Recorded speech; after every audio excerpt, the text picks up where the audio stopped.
Els laboratoris d'anàlisis clíniques d'avui dia es perceben com espais de molta automatització i de poca intervenció humana.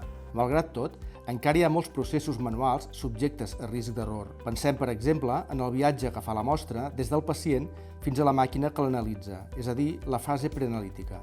Multitud d'estudis assenyalen que fins a un 70% de les incidències tenen lloc en aquesta etapa. El nostre objectiu és disminuir les problemàtiques per manca o ús erroni d'informació en la fase preanalítica, que causen reprogramacions de visites, demores de diagnòstic i de tractaments. A més, augmenten la càrrega assistencial i les llistes d'espera, afectant negativament els pacients. A DIBI, la xarxa de diagnòstic biomèdic i per la imatge, som conscients del problema i proposem eines de suport per a reduir-lo. Un dels dispositius que considerem útil està basat en els models d'intel·ligència artificial generativa i en models de llenguatge estès, que permeten respondre amb una precisió més que acceptable determinades qüestions.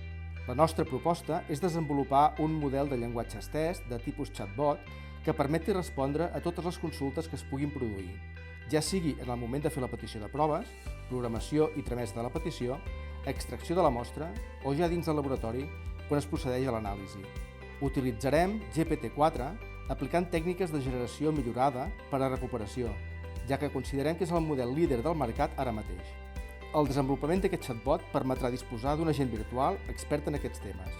Amb aquesta solució innovadora reduïm els errors humans, optimitzem els processos i millorem l'atenció al pacient, garantint un servei més eficient, personalitzat i disponible a qualsevol hora des de qualsevol lloc amb accés a internet.